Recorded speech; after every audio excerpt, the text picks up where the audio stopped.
One of the best things about the 1973 Jesus Christ Superstar film is that it utilizes classic filmmaking techniques that we don't see today to great effect. It's not afraid to have long takes and to just spend time focusing on its subject. You can especially see it in big dance sequences where the camera just lets the players do their job and allows the audience to see the dance moves that they've worked so hard to master, whereas in some of the other productions I've seen, they spend a lot more time looking at the non-moving characters and their reactions and sort of use the dancing ensemble as a sort of backdrop rather than characters in their own right. It can actually be an issue in film musicals in general. It's like there's an assumption that people don't come here to watch dancing or big musical numbers. They just want to see people's faces and them emoting about the drama. Which, on the one hand, yes, that's true. I do want to see the emotions of the characters I'm watching. But dance numbers are dance numbers. I want to see the dancing. I want to see cool moves that I know I couldn't do myself and see how those characters are projecting their own emotions through their movements. I can only be interested so long in cutting to someone making the same face throughout a 2-minute song. The scene that I like to use as my key example of how to film a dance sequence in a movie musical is the one where Simon and the Zealots are showering Jesus with love and affection and proclaiming him above Rome and any other authority in their lives. It shows off not only how the important characters, Jesus and Judas, are feeling about the situation, but then we also get to see the emotion-filled, sometimes borderline obsessed movements that they have in proclaiming Jesus essentially God. And not only do they use a bunch of long takes in this, but the shot also sometimes freezes and slows down the dancers' movements. And after watching this film with my friends The Very Mask and Tarbuck Transom, I think this is to underline the devotion and love that they're proclaiming for Jesus. It's basically telling you, remember this moment, it will be important later. And it kinda is. Especially when the camera focuses on the same crowd as Jesus is being flogged and them calling for his crucifixion. We're being told by the camera to remember this key moment without having to have the characters just say, "Oh, wow, this is so cool how they really appreciate you. I hope they don't turn on you at some point." I also love how they use the landscape to its full potential. In every outdoor scene, even though the desert was already there and for the most part was unchanged for this film, except for where they literally planted grass just for the Last Supper scene and they built up the scaffolding, it just fits so well in the action that's going around in it. We see Simon and the Zealots sort of isolated from everything around them, and yet encircled by the ever-present Romans. The great amount of distance between Jesus' followers and him as they beg some force out there to just return things back to the way they were before his arrest. And also the very smooth transition from Judas' suicide right to Jesus' trial. The camera just pans away from the tree where Judas hung himself and down to the amphitheater where Pilate holds court. This film also knows how to use fading transitions to great effect. Most movies tend to utilize just sharp cuts in their shots, like where you're looking at one character talk and then the camera jumps to the other character to hear their rebuttal or see how they're reacting to it. But oftentimes in this film, you see the characters sort of overlaid with each other, not exactly both talking, but you get to see one character addressing them and see the other's reaction, and frankly, I quite like how it's used. It's really nicely done in the end of Everything's Alright, where we get to see Judas silently remarking about what's going on around Jesus and what his followers are doing, while we also get to see Jesus reacting silently to what's going on around him and the burden that he feels, knowing that he could lay all the wisdom that he has on Judas, and yet the future will still come. His fate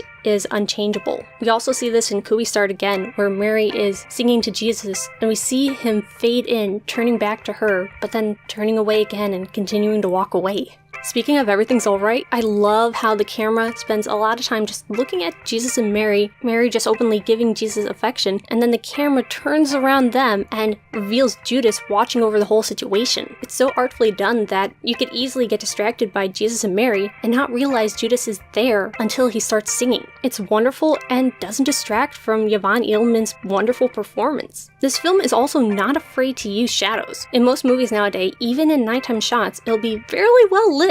And yet here, we see a lot of darkness, as again, it was mainly shot with natural lighting, but the natural lighting really gives it a sort of realistic feel to it, as though you're literally right there with Jesus and Judas and Mary and everyone, and you're sort of experiencing the story along with them. It doesn't get in the way, and it makes me wish that filmmakers nowadays would use this a little more. Something that I forgot to mention in last week's video is that I quite enjoy the framing device around the story. So in a lot of movie musicals, it can be sometimes difficult to tell what to do with the overture. Sometimes it doesn't really lend to action happening around it, and so it'll just be used as backing music to a title sequence, which is fine. But sometimes it can lend to such wonderful imagery, and this movie also does a wonderful job of putting its overture to good use. We get to explore the landscape that will be the backdrop for the story to come, and then we see the players getting off the bus and transitioning into their roles. Even before they're put into their costumes, they still kinda act like the people that we're going to see them as later, i.e. King Herod climbing up to the top of the bus to help unload, and just sitting down to comb his hair.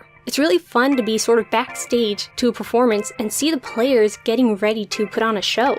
By the way, a quick side note, where is the camera in this shot? The mirror is showing Mary and her friend doing their makeup, and then as it's removed, we don't see the camera, we just see Caiaphas and a friend helping him get ready. It's wonderful and very masterful how they hid that camera from the mirror. Now, it's initially kind of confusing why they used this framing device, because it doesn't really seem to pay off later except just seeing them get back on the bus, but I think I have a reason for it. Not only is it fun to see the players getting ready to put on a show, which holds a special place in my heart having done theater throughout all of high school, but it's also symbolic. We see the characters sort of becoming the people they will be in the story, how they transition into that, but then also affirm that Jesus did not come from them. He was not born of them. And we can tell this because he's the only one who doesn't get off and then get back on the bus at the end. We only see him after the cross is brought down from the top of the bus, just walking around like, oh hey guys, I was here the whole time. And then at the end, we don't see him get back on the bus, but when the camera goes back to the cross, we don't see a human outline on it, just the cross,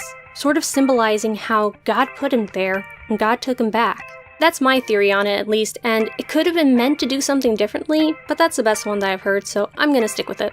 It really says something that Norman Jewison knew what he wanted for this film, and he knew the shots that he wanted to the point where he would stop filming and tell his crew to capture, say, a bird flying up ahead. He had an idea of the transitions that he wanted for the songs, and didn't wait until the last minute until they got back to the studio and the editing process to figure out how everything was going to go together. This is especially really cool because Hollywood is not lacking in poorly planned film. That one Snowman serial killer movie comes to mind. One last thing that I want to note is the use of what Norman Jewison called golden hour. It's a time between sunrise or sunset and the sun's positioning in the sky sort of unmercifully beating down on anyone in it. In this film, it's used wonderfully to sometimes create beautiful shadows or backlight the characters, like at the end of Jesus' Gethsemane song, or to just have soft lighting, like catching the early dawn sun before Jesus' arrest, and then also beautifully outlining the cross during sunset as the shepherd walks past. Again, symbolism to Jesus shepherding the people into heaven, which by the way was done by accident. That shepherd was not supposed to be there and they didn't realize he was there until they reviewed the footage. It is wonderful.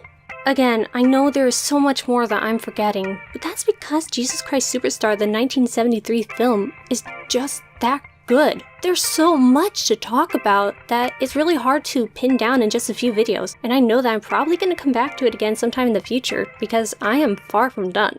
But we're going to cap off this month with talking about a few versions that I've seen that really don't live up to this film. And it's not out of malice, mostly, but more just going into my reasoning of why this film stands above the other versions I've seen. Thank you very much for consuming this video, and until next time.